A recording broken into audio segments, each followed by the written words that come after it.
ورحمۃ اللہ وبرکاتہ۔ الحمد للہ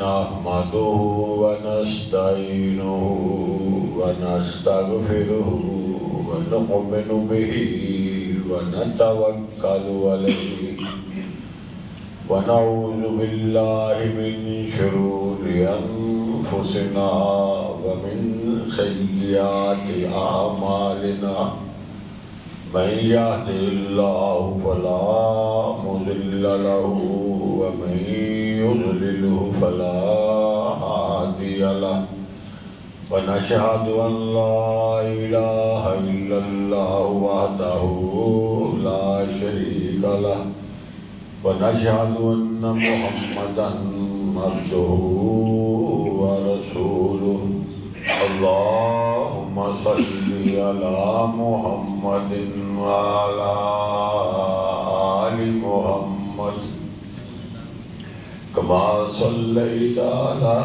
إبراهيم وعلى آل إبراهيم إنك حميد مجيد اللهم بارك على محمد وعلى آل محمد كما باركت على إبراهيم وعلى آل إبراهيم إنك حميد مجيد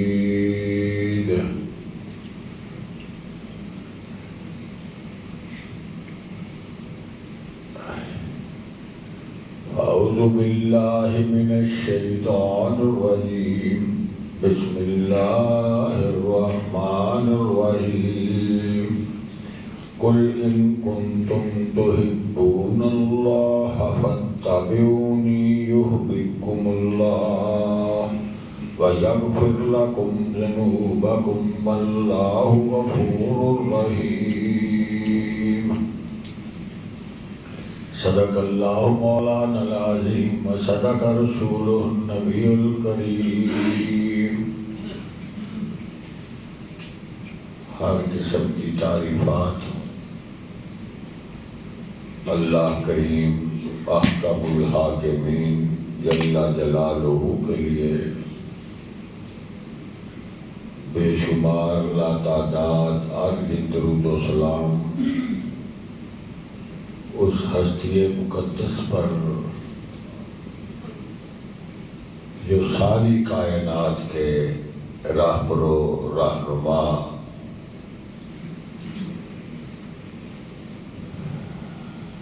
اللہ کریم نے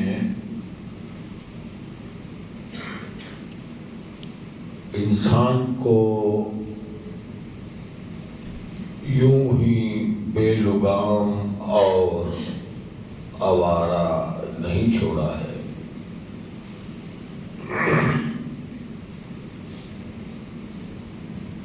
اتنی زیادہ مخلوقات میں جس کا ہم آج بھی اس سائنس اور ٹیکنالوجی کے دور میں شمار نہیں کر سکتے، سب میں سے صرف ایک قسم ہے جس کو انسان کہتے ہیں، اس کے بارے میں فرمایا لَقَدْ خَلَقْنَا الْإِنسَانَ فِي أَحْسَنِ تَقْوِيمٍ۔ ان الفاظ سے ہمیں اپنی ذات کے بارے میں یقین کر لینا چاہیے کہ ہماری فضیلت کیا ہے، اہمیت کیا ہے، اللہ کو ہم سے پیار کتنا ہے، اللہ کو ہمارا احساس کتنا ہے۔ اگر ہم اس نتیجے پر پہنچ جائیں تو لازمی بات ہے پھر ہمارا فرض بنتا ہے ہم یہ سوچیں کہ ہمارے خالق ہمارے مالک نے ہم پر اتنا بڑا احسان کیا ہے، اب ہمارے بھی کچھ فرائض ہیں یا نہیں ہیں؟ اس کے عوض میں، رد عمل میں، اس کے شکرانے میں ہمیں بھی کچھ کرنا چاہیے یا نہیں؟ ہر باشعور آدمی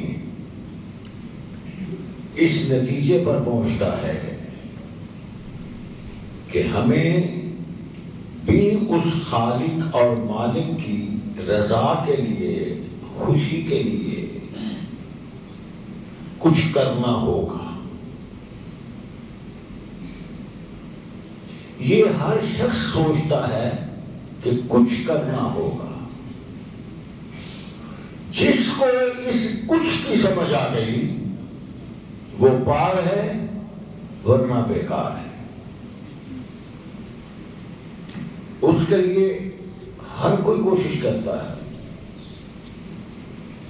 یہودی سے پوچھو وہ کوشش کر رہا ہے، عیسائی سے پوچھو کوشش کر رہا ہے، بدھ مت سے پوچھو کوشش کر رہا ہے، ہندو مت سے پوچھو کوشش کر رہا ہے، جین مت سے پوچھو کوشش کر رہا ہے، زرتشت مت سے پوچھو کوشش کر رہا ہے، لاجری عقیدہ رکھنے والے کو پوچھو وہ کوشش کر رہا ہے، نیک کو پوچھو، بد کو پوچھو، شریف کو پوچھو، شریر کو پوچھو، جس کو بھی آپ پوچھیں گے وہ کہے گا میں اللہ کو راضی کرنا چاہتا ہوں، میرا اللہ سے تعلق ہے، میں اللہ کی رضا کے کام سر انجام دے رہا ہوں۔ کوئی بدبخت ہوگا جو کہے گا ہم اس بات کی ضرورت نہیں۔ باقی جس کو مذہب کے ساتھ، صرف اسلام نہیں، کسی بھی مذہب کے ساتھ تھوڑا سا بھی تعلق ہے، وہ ضرور کہے گا میں اپنے رب کو راضی کرنا چاہتا ہوں، اور اس کے لیے اپنی ہر ممکن کوشش کرتا ہے۔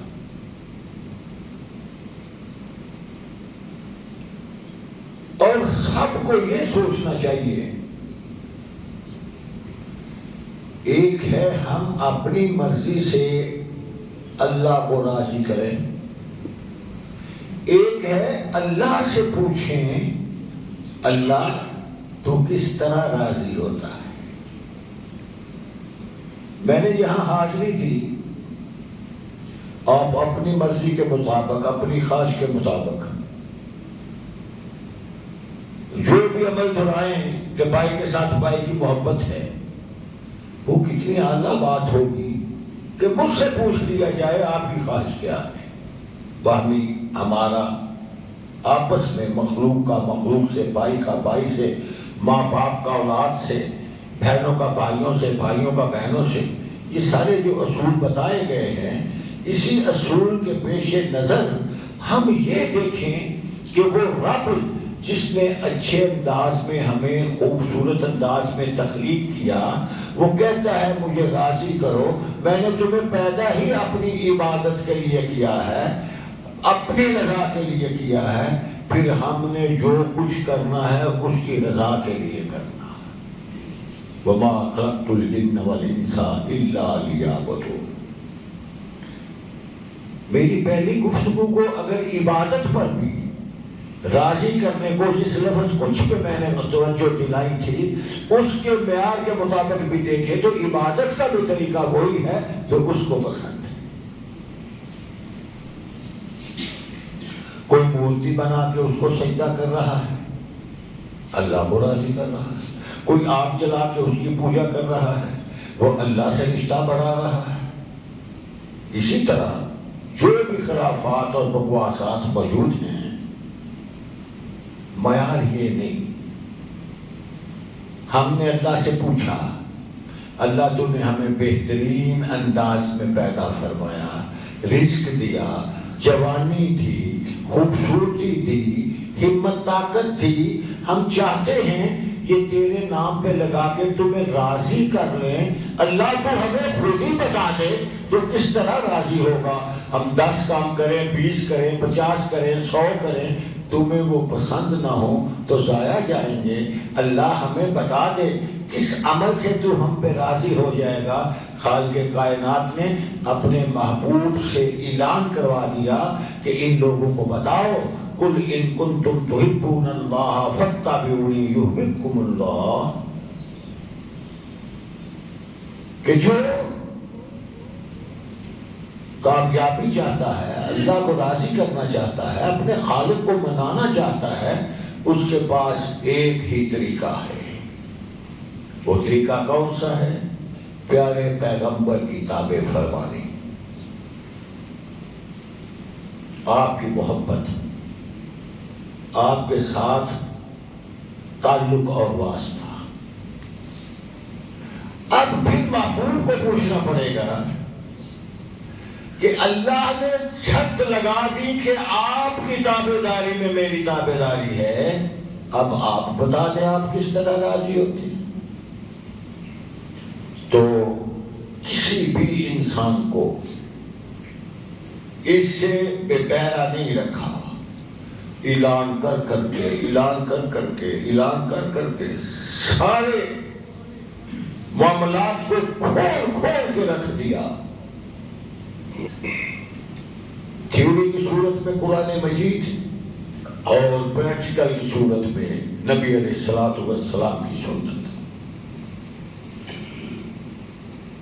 تو اب ہمارے پاس، ہر انسان کے پاس یہ نسخہ آ گیا اللہ کو راضی کرنے کا کہ اس کے محبوب کی تابع فرمانی کی جائے۔ وہ الحمدللہ جس دور میں ہم پیدا ہوئے، زندگی بسر کر رہے ہیں، آج کل یہ تلاش کرنا انتہائی آسان ہے۔ عربی لٹریچر موجود ہے، اردو لٹریچر موجود ہے، دنیا کی ہر زبان میں سیرت پر کتب موجود ہیں، وہاں سے ہمیں معلوم ہوگا۔ دیکھیے، نبی علیہ الصلوۃ والسلام سے محبت کا اظہار کرتے ہوئے ہم گفتگو کریں، نعت پڑھیں، تو آپ کو اللہ کے مقام تک پہنچا دیں، یا کسی بزرگ کی مدح میں گفتگو کریں اور ان کو نبی کے مقام تک محبت میں پہنچا دیں اور کہیں راضی کر رہے ہیں، بھائی راضی نہیں یہ تو اللہ کو ناراضی کر رہے ہیں، یہ نقصان ہے۔ کیسے پتہ چلے گا؟ کیسے پتہ چلے گا؟ کس طرح ہم اس بات پہ چلیں گے؟ قرآن مجید نے صاف فرمایا، لَقَدْ كَانَ لَكُمْ فِي رَسُولِ اللَّهِ أُسْوَةٌ حَسَنَةٌ۔ قرآن مجید نے صاف فرمایا، یا ایھا الذین آمنوا اطیعوا اللہ والرسول لعلکم ترحمون۔ قرآن مجید نے واضح الفاظ میں اعلان فرمایا، یا ایھا الذین آمنوا اطیعوا اللہ واطیعوا الرسول ولا تبطلوا اعمالکم۔ یا ایھا الذین آمنوا لا تقدموا بین یدی اللہ ورسولہ واتقوا اللہ۔ ایک دفعہ، دو دفعہ، ومن یطع اللہ ورسولہ فقد فاز فوزا عظیما۔ سینکڑوں دفعہ یہ رہنمائی فرمائی گئی کہ اے کامیابی چاہنے والے انسان، اے صاحب ایمان، اے نبی کو ماننے والے انسان، اللہ کو ایک ماننے والے، راضی کرنے والے انسان، تجھے میں نے نسخہ دیا ہے کہ محبوب پیغمبر کی نقل کرو۔ جیسے میں نے پہلے عرض کیا کہ اپنی مرضی سے جو چیز چاہے کرتے رہیں، وہ شرف قبولیت کو نہ پہنچے تو کیا ہوگا؟ اخلاص جو اعمال کی قبولیت کی شرائط ہیں، اخلاص کے ساتھ اس میں ہر عمل کے نبی کی سنت کے مطابق ہونا لازم ہے۔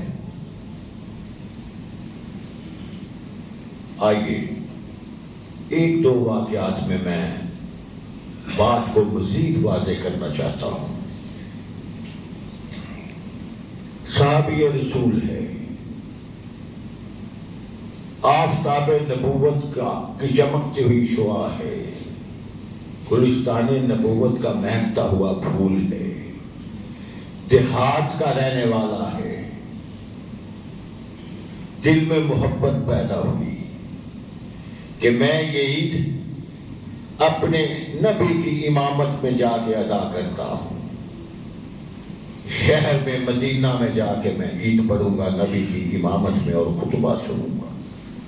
اس محبت میں، اس چاہت میں، اس الفت میں، اس مروت میں انہوں نے سوچا دوسری طرف غریب سے ہمدردی، ہمسائے سے ہمدردی، عزیز و اقارب سے ہمدردی، جذبہ یہ بھی بہت اعلیٰ ہے کہ نبی کی امامت میں نماز پڑھیں، جذبہ یہ بھی بہت اعلیٰ ہے کہ میں اگر مدینہ نماز پڑھ کے آؤں گا، کب گھر آؤں گا، کب قربانی کروں گا، کب گوشت بنائیں گے، کب تقسیم کریں گے، کب لوگ پکائیں گے، کب لوگ کھائیں گے، تو اس لیے میں گوشت ابھی کر دیتا ہوں اور تقسیم کر جاتا ہوں، میرے آنے تک تو لوگ کھا بھی بیٹھیں گے۔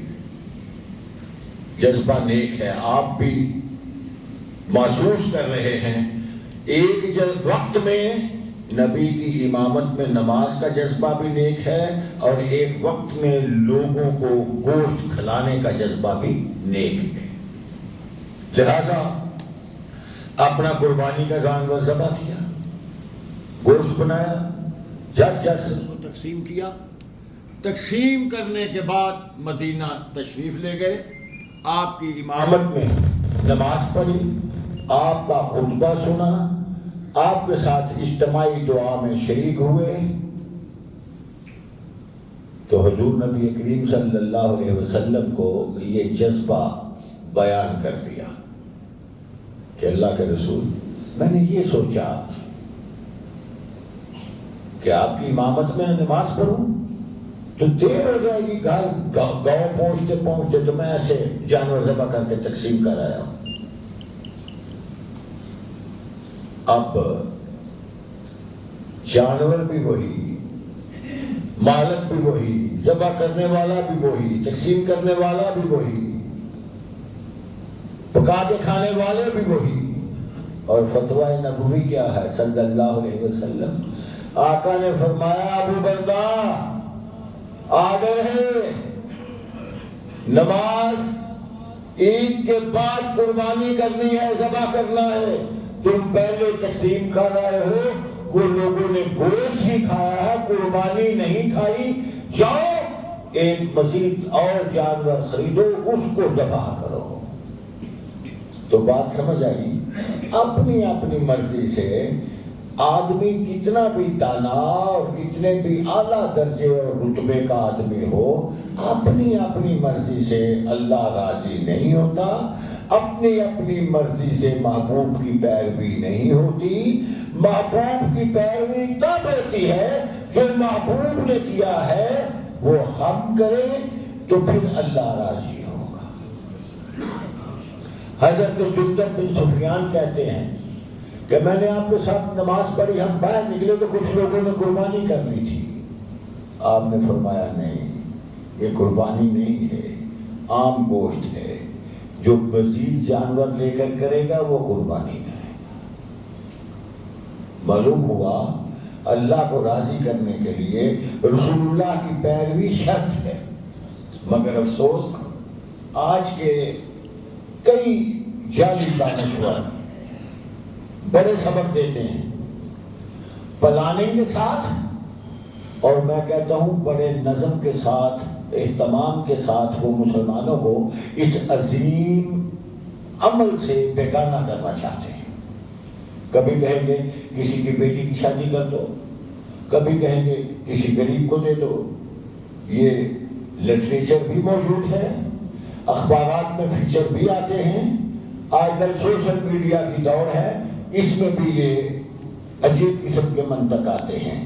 غریب کی ہمدردی کا اظہار کر کے قربانی نہ کرو غریب کو دے دو، اس کا چولہا جلے گا۔ یہ سب فراڈ ہے۔ مان لو اگے ففے کٹن والا صاحب ہے۔ اسلام نے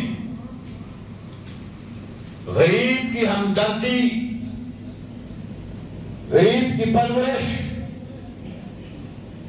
غریب سے حسن سلوک کے جتنے اصول اور حکم دیے ہیں، اس وقت دنیا پر 42 مذہب میں سے کوئی مذہب ایسا نہیں ہے جس نے ہمدردی کا اظہار اس طرح کیا اور جس طرح اسلام نے کیا۔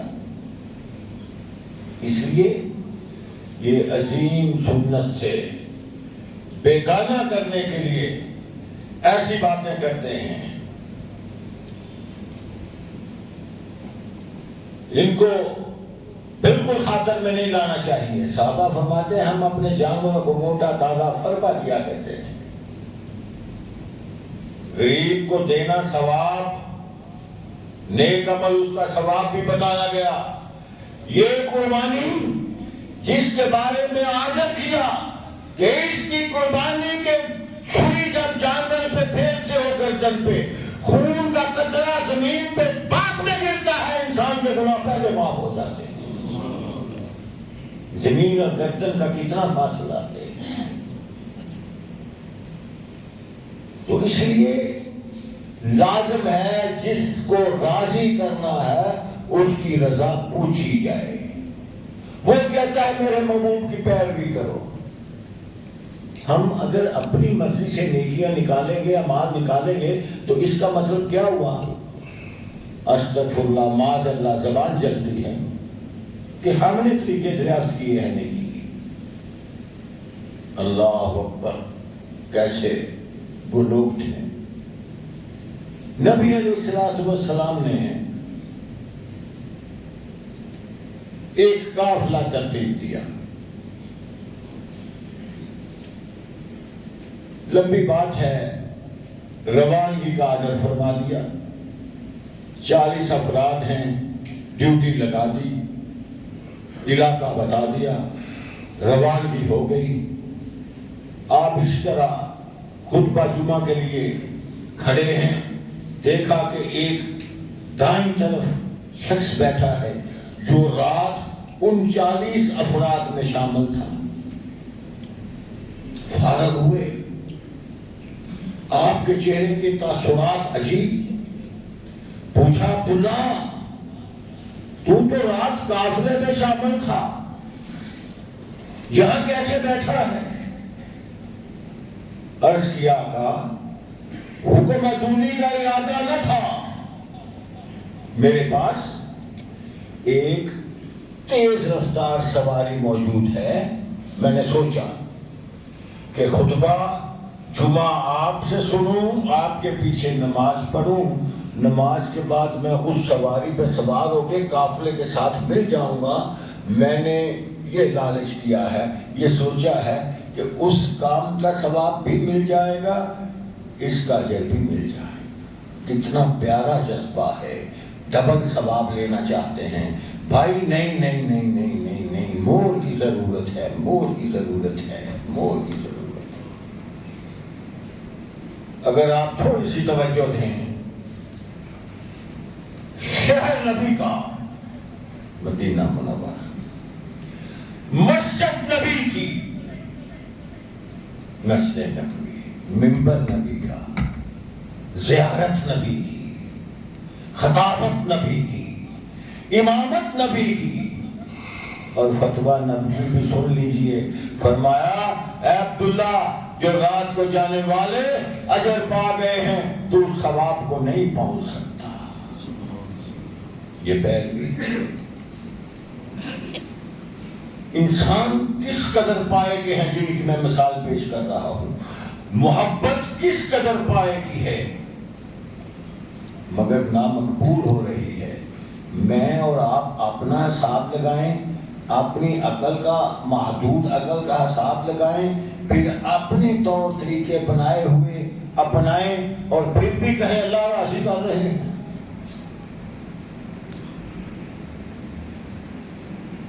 معلوم ہوا ہماری یہ رہنمائی نہیں کی گئی کہ جس طرف چاہے منہ اٹھا کے چلتے پھریں، اس کو بھی بڑا مان لیا، اس کو بھی مان لیا، یہ مجھے فلاں نے کہا تھا، یہ مجھے فلاں نے کہا تھا، یہ مجھے فلاں نے کہا تھا۔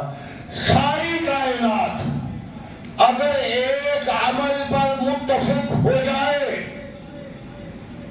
میں دوبارہ دہرانا چاہتا ہوں یہ الفاظ، ہماری زندگی کا مشن ہے، ساری دنیا کے افراد ایک بات پر متفق ہو جائے اور وہ بات نبی علیہ السلام کے فرمان سے ٹکرائے، تو ساری دنیا کے اتفاق والی بات کو رد کیا جا سکتا ہے۔ اگر سر کا تاج بنانا ہے تو محمد رسول اللہ صلی اللہ علیہ وسلم کے فرمان کو بنانا ہے۔ یہ ہے وہ کچھ جس کا میں نے ابتدا پہ عرض کیا کہ کچھ کرنا چاہیے، یہ کرنا چاہیے۔ معمولی سی باتیں ہیں کہ جانور پہلے ذبح کیا، بعد میں ذبح کیا، قافلے میں مل جاؤں گا، آپ اس کی بات کو، فرق کو سمجھ بھی رہے ہیں کہ بظاہر کوئی فرق نہیں، فرق اگر ہے تو آدر کا ہے، آدر و بے نہیں ہوا۔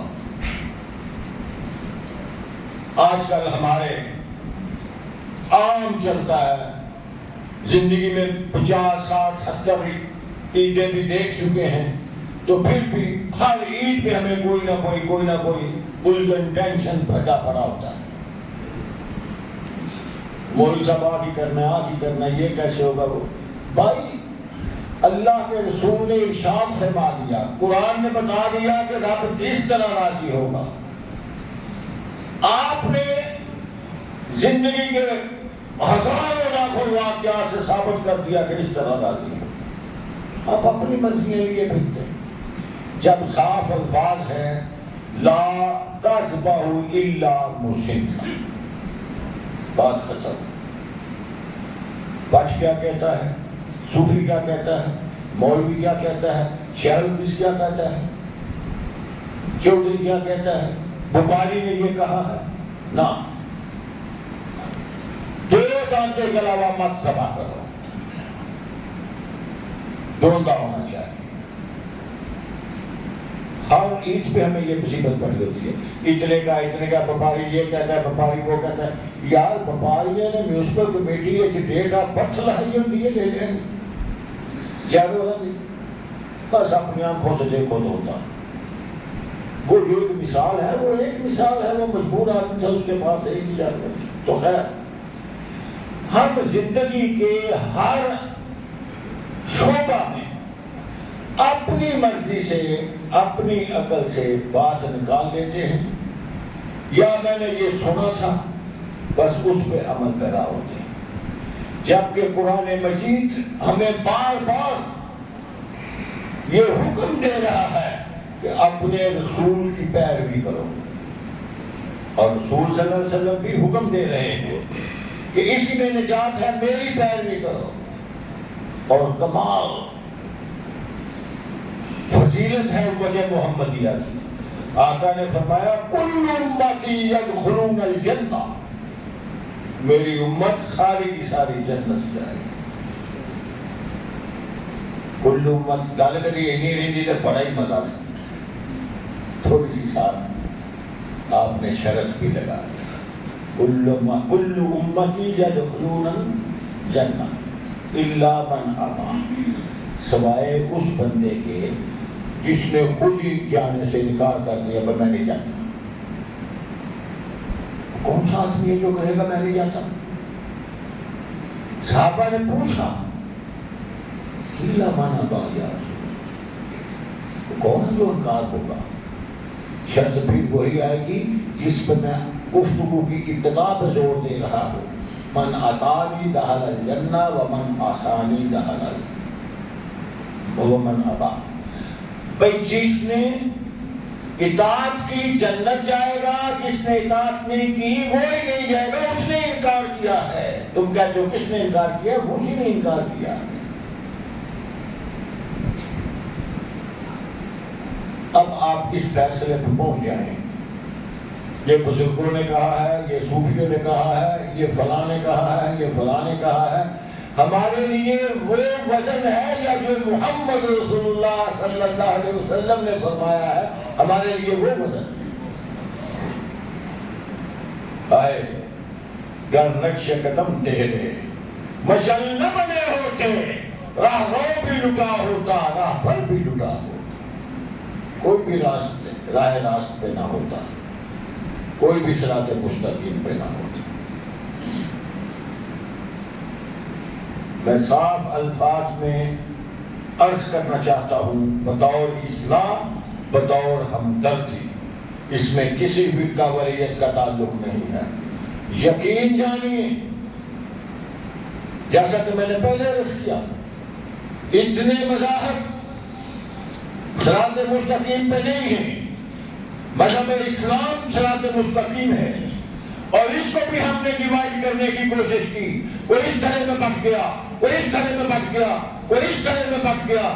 میں صاف طور پر کہنا چاہتا ہوں، اپنے ذہن و قلوب کو اس بات پہ متفق کرو، اس بات پہ مطمئن کرو کہ کوئی کوفہ کی طرف بلائے صراط مستقیم پہ نہیں ہے، بریلی کی طرف بلائے صراط مستقیم پہ نہیں ہے، عراق کی طرف بلائے صراط مستقیم پہ نہیں ہے، بغداد کی طرف بلائے صراط مستقیم پہ نہیں ہے، لاہور کی طرف بلائے، ملتان کی طرف بلائے، کوٹ پٹھن کی طرف بلائے، سیون شریف کی طرف بلائے، دیہرا شریف کی طرف بلائے، بڑی امام بلائے، کوئی بھی راستہ دیں گے صراط مستقیم نہیں ہے۔ نہ ہم نے کسی کا کلمہ پڑھا ہے، ہم نے محمد رسول اللہ کا کلمہ پڑھا ہے۔ صراط مستقیم پہ وہ ہے، حق پہ وہ ہے، سچ پہ وہ ہے جو مکہ کی طرف بلائے، پھر مدینہ کی طرف بلائے، تاجدار مدینہ کی طرف بلائے۔ حق بات یہ ہے،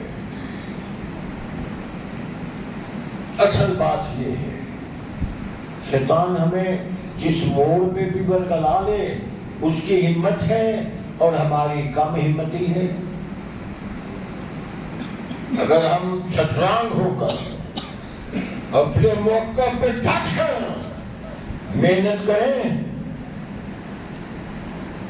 تو کوئی شخص بھی کمزور نہیں، اللہ بھی کسی شخص سے اس کی استطاعت کے مطابق مانگتے ہیں۔ کسی صاحب درد نے قرض دینے کے لیے رہنمائی فرمائی تھی، شاخ گل اونچی ہے نہ دیوار چمن بلبل، شاخ گل اونچی ہے نہ دیوار چمن بلبل، تیری ہمت کی کوتاہی تیری قسمت کی بستی ہے۔ نہ دیوار اونچی ہے نہ شاخ اونچی ہے، جب بیٹھ جاؤ گے نہیں ہو سکتا، کیسے کریں گے، کیسے ہوگا، یہ ہمت کی پستی ہے، اسی میں ناکام بنانا۔ ڈٹ جاؤ، میدان عمل میں آ جاؤ، جتنی بھی قوت طاقت استطاعت ہے آ جاؤ۔ دیکھیے،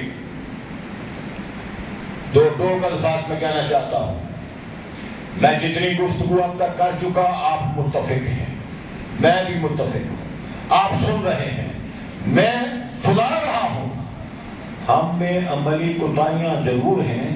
میں آپ کو چیک کرنے لگوں تو آپ میں سینکڑیوں غلطیاں نکل آئیں گی، اگر آپ مجھے چیک کریں گے مجھ میں ہزاروں نکل آئیں گی۔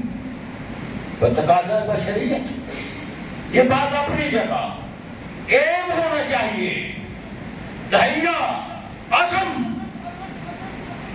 کہ ہم نے اللہ اور اللہ کے رسول کی تابعداری کرنی ہے، آپ کے احکامات پہ عمل پیرا ہونا ہے، اور سچے پکے دل سے کرتے رہیں جہاں تک ممکن ہے، بساط کے مطابق کرتے رہیں، اللہ وہی قبول فرما دے گا۔ ہمت کرنا ہمارا کام۔ تاریخ اسلام میں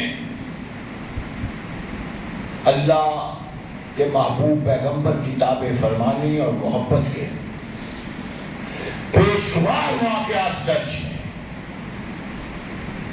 وہ بھی انسان تھے، ہم بھی انسان ہیں، وہ بھی ہڈیوں پہ گوشت پوشت تھا، ہم بھی ہڈیوں پہ گوشت پوشت ہیں، صرف فرق یہ ہے ہمارے اس جنکشن پہ منبع جو ہے اس میں وہ استقامت اور محبت نہیں ہے جو ان میں موجود ہے۔ مجھے ہیرا موتی یاد آیا، جنگ ہوئی،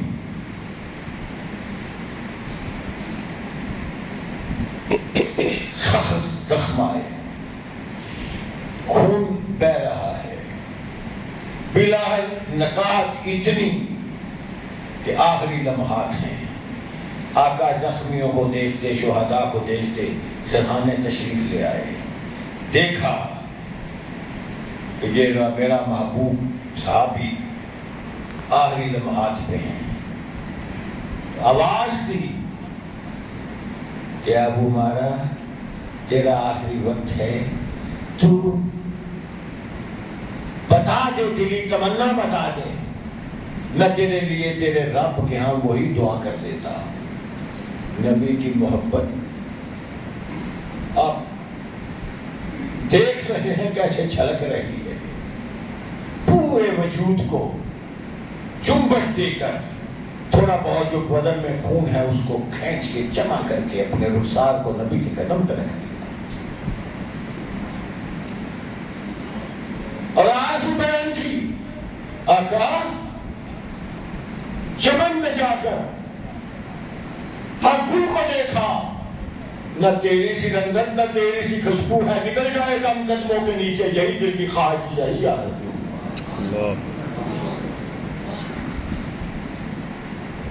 یہ محبت ہے، یہ پیار۔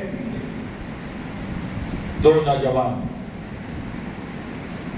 خاص کر اپنے نوجوان بیٹوں کی خدمت میں عرض کروں گا، جانا دیکھیے، وقت اجازت نہیں دے رہا، لمبا واقعہ ہے، میں اس کو کلوز کروں گا، جلدی سے کلوز کروں گا۔ نوجوان خاص طور پہ توجہ کرنا، دو دوست ہیں، بھائی ہیں، ایک کا نام سعد بن ابی وقاص ہے، ایک کا نام عبداللہ بن جاش ہے۔ کل جہاد پہ جانے والے ہیں، صبح جنگ ہونے والی ہے، کہتے ہیں بھائی آؤ ایک دوسرے کے لیے علیحدگی میں دعا کر لیں، ایک دوسرے کے لیے علیحدگی میں دعا کر لیں۔ آج بھی نوجوانوں کے مشورے ہوتے ہیں، دکانوں کے پھٹوں پر، بازاروں میں، اندھیروں میں، مختلف جگہوں پہ، یہ دیکھو دو نوجوان کیا مشورہ کرتے ہیں۔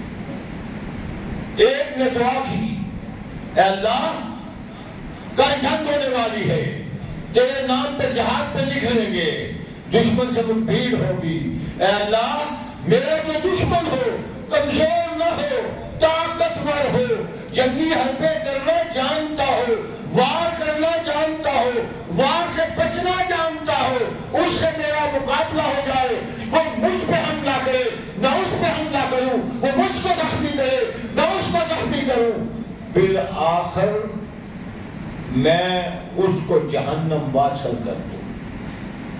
ایک کی دعا، ذرا اس پہ غور کر لو۔ اب دوسرے کی دعا، اللہ پہلا حصہ وہی ہے، وہ حربہ کرنا جانتا ہو، کیا کیا حربہ بچانا جانتا ہو، جنگی اصولوں کو جانتا ہو، وہ مجھ پہ حملہ کرے میں اس پہ حملہ کروں، وہ مجھے زخمی کرے میں اسے زخمی کروں، اللہ بنا کرنا مجھے شہید کر دے، اور شہید کرنے کے بعد میرا ناک کاٹ دے، میرے کان کاٹ دے، میرے ہونٹ کاٹ دے، میرا سینہ چاک کر دے۔ پہلے نے کہا آمین، اور ساتھ کہا میری دعا سے تیری دعا افضل ہے۔ جانتے ہو کیوں؟ کیسے افضل ہے؟ کیا جذبہ تھا؟ وہی جو اللہ کی رضا اور محبوب پیغمبر کی پیروی کا میں نے عرض کیا۔